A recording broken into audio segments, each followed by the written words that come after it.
I think I'm going to just introduce our main speaker now, who is, I would say, for me, a colleague, a friend, who has for years worked not only in Ireland, as you know, but many years ago, before it became such a dominant player in the disability sector, Gerard was very familiar with the intricacies of the European Union at a time when it was just being forged how the work in Europe could have relevance for people's lives here in Ireland and elsewhere. So he has done that ably. He has a distinguished history in that field, in the field of human rights, which has now become so much more talked about and important for all of us. The work leading up to the UN Convention, which is probably a book in itself, but we can't go in it today. So Gerard has a global contribution to make, and some years ago was responsible for setting up the Centre for Disability Law and Policy at NUIG Galway, which has grown in leaps and bounds and really is a force for good influence, good evidence, and it certainly gives a lot of us heart to think that a major university can inspire that kind of fine work. But I could go on, and I'm not going to because we have to keep to time. But it's a great privilege to welcome Gerard Quinn to give an address to us, and he has entitled it himself, All Power to the People, Why is Progress So Slow in Ireland, which should wake all of us up. And I'd like to welcome Gerard Quinn.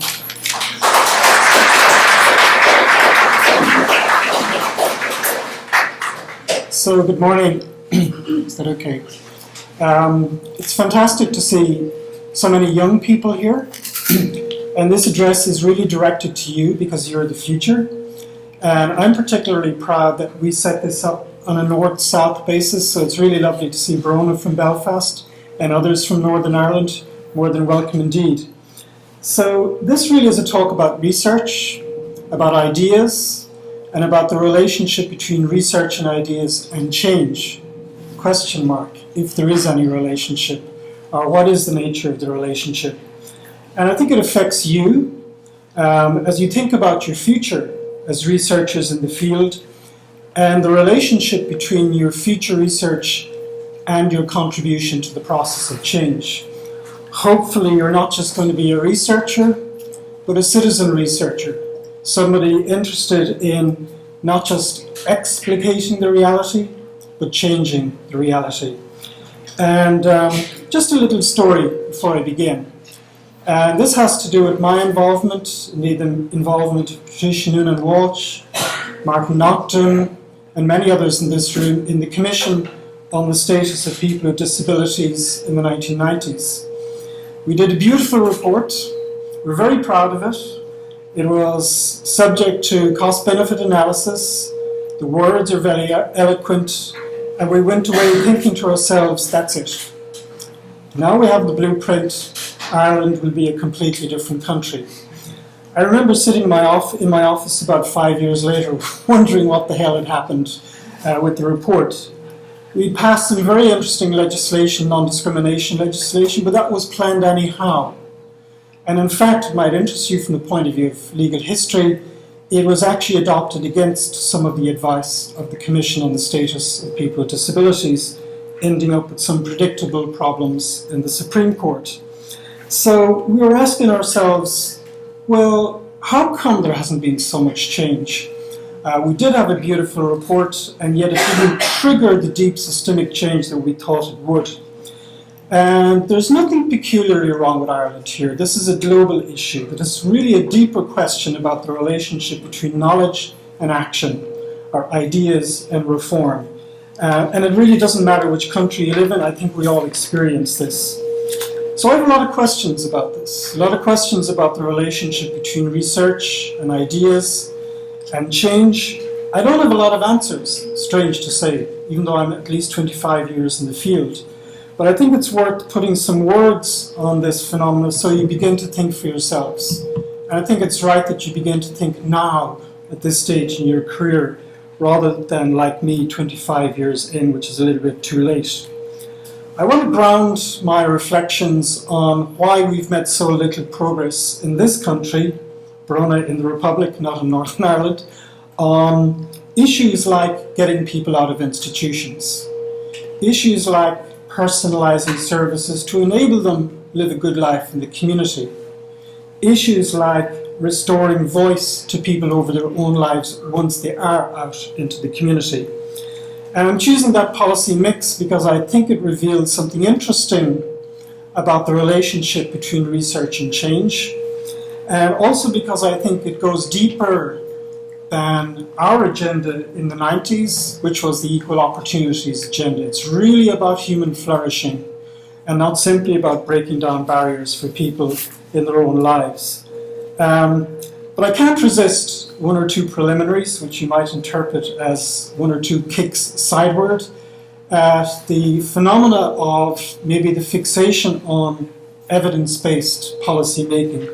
I'm sure you've all heard it. I've actually never seen it in practice, but I'm sure you've all heard it, and I just want to deconstruct it before we move on. First, I think, since facts, the evidence rarely speaks for itself, there isn't a direct relationship between revealing the facts and triggering a process of change. Processes of change are much, much more complicated than that. There's nothing new here. This is what's called the fact skepticism of the legal realists in the 1930s. So disabuse yourselves of the idea that a life spending explicating the facts will make a difference. It doesn't necessarily make a difference. Secondly, if you probe a little bit closer, you will see that facts don't necessarily point to change or in that direction. This is where I think the naturalistic fallacy looms large. By exposing the way things are, subtly you're falling into the trap that others, at least, maybe not you, will believe that that's the way things ought to be. And even when you expose certain facts as being egregious, what tends to happen is people reflect on them using an old model and not using a different paradigm altogether. I've written a lot of this in the paper, which will be given and circulated to you, and I'll just leave it at that. Thirdly, and you all know this, the policy-making process is inherently messy. That's not a criticism. That's the way it should be in an open, responsive, democratic society. It may shock you to learn, like always, students are always confronted with this, that senior policymakers, senior civil servants, on average, innovate once in their long careers. Once. And you'd probably do the same if you were in their shoes. In other words, they're risk averse. Politicians are drawn in exactly the opposite direction. They will tell you this, they will tell you that, they will tell you the other without necessarily understanding where you're coming from. That's not their job. It's not their job to understand. It's their job to gain support so that they continue in office. That's not shocking. That's just the reality of the democratic process. It's very rare that you'll find a senior policymaker intent on innovating once in their lives, coupling up with a senior politician really interested in change. It's very rare. Once it happens, it's beautiful to watch, but don't count on it happening. And that's, I think, my message. And fourth and last, don't think that money is the thing that makes the difference. We don't lack money in disability in this country. That's really not the issue. You would have thought that expert cost-benefit analysis showing how there's a different and a better way of doing things would actually make a difference. Sometimes it does, actually mostly it doesn't. That's my experience. So I want to move on because I know I'll be killed on time if I don't. The real point I want to make is that policy change isn't just about switching key premises and announcing a new policy. That was what the report of the Commission on the Status of People with Disabilities was all about.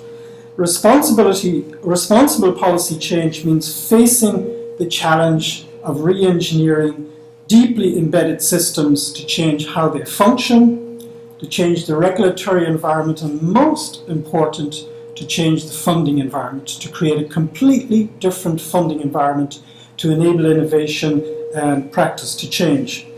Don't underestimate the difficulty of doing that in any policy domain, whether it be the environment or disability or whatever. So facts seldom speak for themselves. facts can unconsciously, unwittingly contain an inherent bias toward the past, not the future. They don't necessarily in and of themselves point to a radically different future. If you want an example, here's the example I would press home. Consider that the vast majority of people in this country, meaning the Republic, reacted to the facts of the recent scandal dealing with violence in institutions. Most people reacted by saying, we can regulate the conditions in these places better. They didn't react by saying, wait a minute, isn't it established government policy to close down these institutions and create genuine living conditions in the community? Why do such places continue to exist? I think part of the reason is that the realization of the facts, violence behind closed doors, was suffused with an acceptance of the past, which we haven't let go of, that the normal default is institutionalization. So the facts were judged against an old model that could be improved, not against an entirely new model which government actually agreed to several years ago. Very interesting observation, I think. So change is messy anyhow in the policy-making world, and a full unity of purpose between senior policymakers and ministers is very rare. And money in and of itself is not necessarily the key driver of change. I'm not saying it should, by the way, but it's interesting to note that even where cost-benefit analysis is clear, it's not always followed. So something else is going on.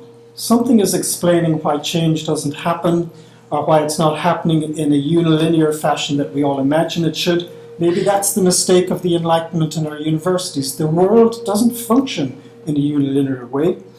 Framing, I think, is crucial, and we all know this. Your frame of reference determines whether some facts are even seen as facts, and it certainly determines the kind of interpretation and salience that you give to the facts. And I keep pushing this point, the institutional mindset, that is to say institutions for people with disabilities, managed to persuade, maybe hoodwink, most people in Ireland that the salient fact about abuse in institutions was better regulation, not the actual closing down of these institutions in the first place. A few years ago, the research arm of the British Overseas Development Agency asked themselves, how much did we get out of our £1 billion pound investment in a particular country? I won't name the country. And the answer was zero. And then they asked themselves, how come? And it was because the senior policymakers in the country hadn't changed their policy narrative. A very simplistic way of making sense of the world, of making sense of the facts, and a very simplistic way of putting a barrier to change, regardless of the evidence, regardless of the evidence. And what's our framing? What's the normal framing that will apply? It's very simple. It's that disability costs. It's the frame to which disability, I think, is framed, narrowed, measured, and judged. It's also the default against change in all countries. And it doesn't seem to matter so much that the evidence is to the contrary, or even clearly to the contrary. Given the predominance of this policy narrative, it's easy to see why and how certain facts are not acknowledged as facts, and why existing systems are relatively immune to change. So it can change. Framing can change. Not often, not at a deep level, but it can change. The entire field of disability studies, which Patricia, Noonan, Walsh and others have pioneered in this country, came about 30 years ago precisely to bring about that change of framing of reference. To put it simple, the key premise, which can kind of sum up Patricia, Noonan, Walsh's life, professional life, is that people with disabilities are not problems. The problems exist in how systems react or don't react to people with disabilities. This is the essence of the migration away from the medical model to the social model. And that's the whole point, I suppose, of the traditional policy narrative, that people with disabilities were seen as costs to be managed and problems to be managed. So the key message from the social model are very subversive of the traditional narrative, and intentionally so. But the academic insights remain academic insights. Never forget that it wasn't the academic insights that brought about change in the US or in Europe. It was bodies like the US National Council on Disability and civil society organizations that gave life to these ideas. It was the European Disability Forum's publication on Invisible Citizens that transformed the environment and triggered change. So it wasn't the ideas on their own. It was the fact that they were championed by authoritative and authentic voices in civil society. My reservation is that it's easier to change the myth system than it is to change the operation system. Most public policy analysis would make that distinction, that you can change the framing relatively easy, but it will not necessarily percolate down into those who are actually going to manage the change. And that's especially pronounced if the body announcing the new policy is like a justice ministry, whereas it's a spending department like a social affairs department that actually has to operationalize it. So changing the myth system, as we did in the report on the Commission of Status of People with Disabilities, is absolutely no guarantee that you're ever going to reach the operation system or change the operation system. A lot more needs to be done. I'm going to skip the next section because I know I'm going to run out of time. Okay, my case study is independent living, personalized supports, and restoring voice to people with disabilities. We've a lot of policies here. We've so much so that there's ample policy, ample questions you can ask in a pub trivia quiz for public policy wonks for at least a month of whatever. So why haven't we seen this change? Even though the myth system has totally changed, the operation system seems totally immune to actually budging. This new policy mix goes to the heart of the UN Disability Treaty. I'm not going to say a lot about that. I've actually written a bit in here and you can read it for yourselves. In fact, this policy mix is said to be emblematic of the policy paradigm shift in the UN Convention. The traditional agenda had very much to do with breaking down barriers into the life world, but this has a lot more to do about the ingredients of human flourishing. How you get a life for yourself, how you get on in your own life for yourself. I'm not going to give you legal explanations of this policy mix, although they exist out there, I'd bore you to death. I think what lies at the heart of it is a very interesting, fruitful juxtaposition of individualism, my way or the highway, restore power to me, with social inclusion theory. That actually I don't become who I am unless I'm inserted and immersed in quality social relationships out of which I individuate myself and flourish as a human being. Where are we now on this policy mix in Ireland? Well, to be frank with you, the myth system has totally moved on, so much so that many of our policy documents are referred to internationally as best practice, but the operation system has not moved on. The myth system began to change with the 1996 report of the Commission, and I quoted from it, and I went back to it recently. It's a beautiful document. And in the relevant extract, which I won't read to you and bore you to death with, it combines notions of restoring power to the person, creating quality social environments in which and out of which we emerge fully formed, and also our right to make decisions for ourselves. Interesting that they would have the foresight to see that as a key element way back in 1996. I'm sorry to repeat myself, but I think it's worth repeating. We still have institutions in this country 20 years on. The document, the 1996 document, is still fresh and inspiring, but not implemented in some of its key recommendations. Anyone who watches RTE will know we still have institutions, and again, let me repeat, 20 years on, we still have them. Despite an excellent HSE report in 2011, which I think Ethna was very closely involved in, on ending congregated settings, they still exist. By the way, that report, the Ending Congregated Settings report, is quoted all over the world but people actually don't realise how little progress has been made. So while the MIT system has changed, the operation system did not. And research seems not to have made any difference. That's the point. Professor Jim Mansell did the maths years ago, showing the cost-benefit analysis. Nobody appears to be listening. Professor Noonan Walsh and Professor Haveman proved in their Panoma study what the benefits, the tangible outcomes were for people with disabilities. The fact that there's been little change has nothing to do with the existence or the quality of that research. The barrier comes from elsewhere. In a way, the general culture itself didn't change, making it harder for the operation system to change. Most ordinary people, remember, out there reacted to violence within institutions by saying we can regulate them better. They didn't react to institutions by saying, hang on a minute, the government itself says these places shouldn't exist.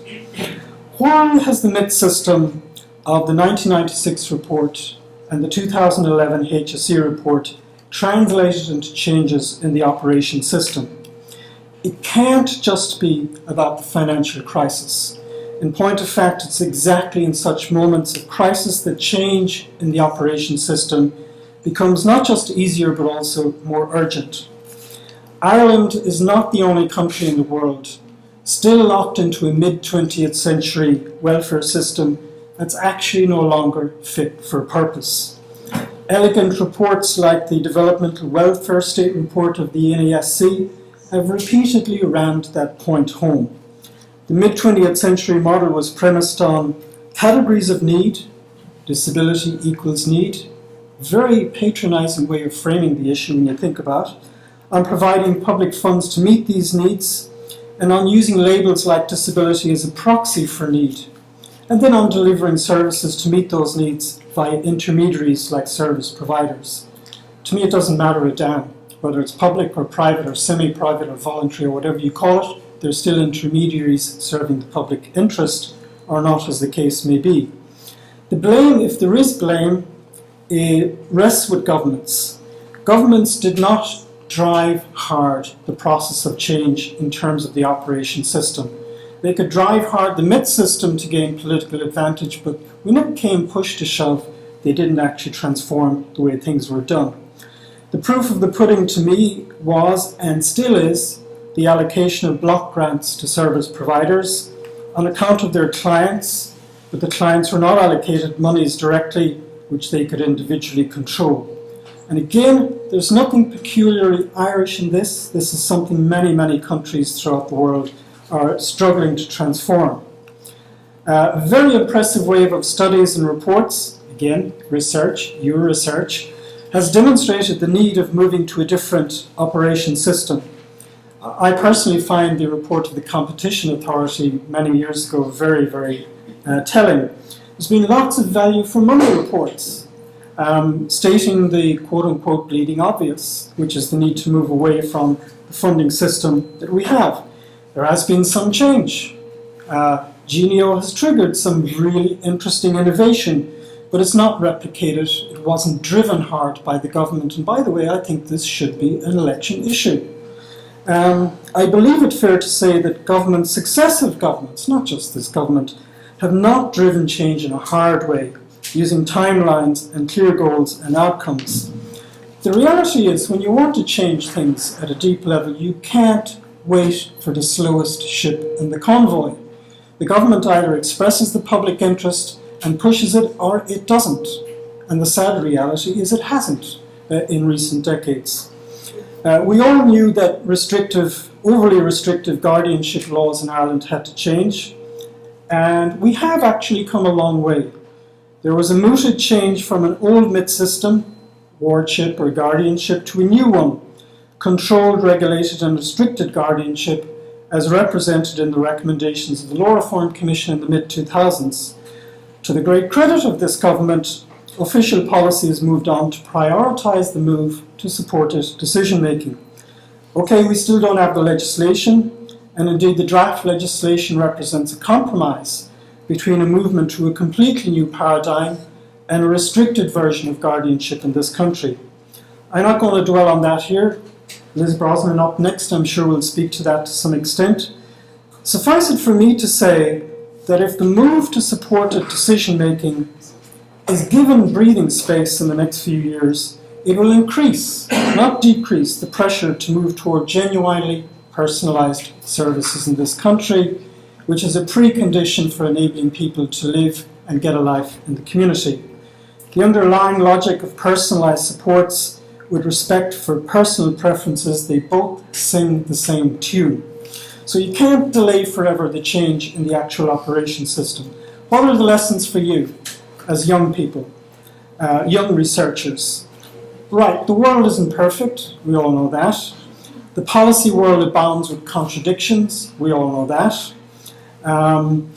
What are the lessons for you as the next generation of researchers and maybe even citizen researchers interested in change?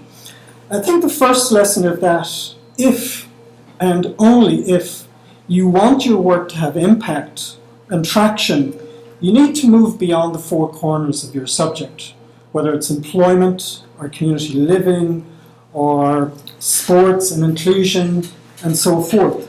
You need to develop your own theory of change. You need to develop your own theory of, well, what exactly is it that's blocking change in my chosen domain? Where is the resistance? Does it have something to do with the inevitably backward glance of fact-finding, a risk that attends all forms of evidence-making?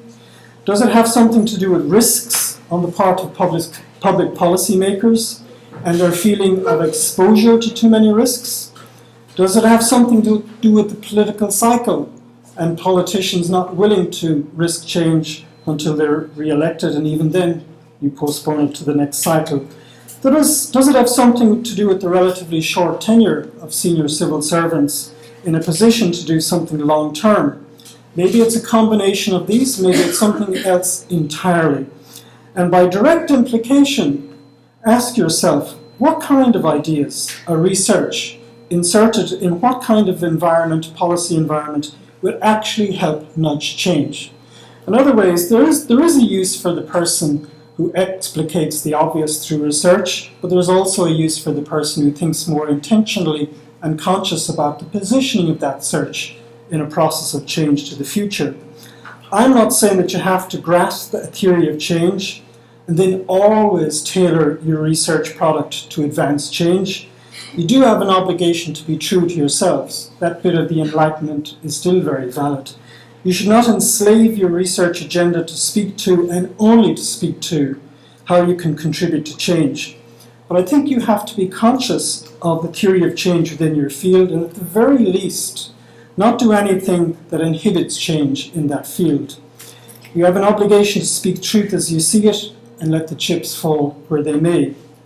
Secondly, I think you should develop and constantly update your theory of change through direct experience. There is no substitute for this. You have to be out there and directly engaged with people like Martin Naughton and others. Indeed, ideally, from my point of view, you should circulate often in your future research careers, even in and out of government, even in and out of service providers, and even in and out of NGOs. I think you'll quickly learn that there is no good guy, bad guy distinction out there.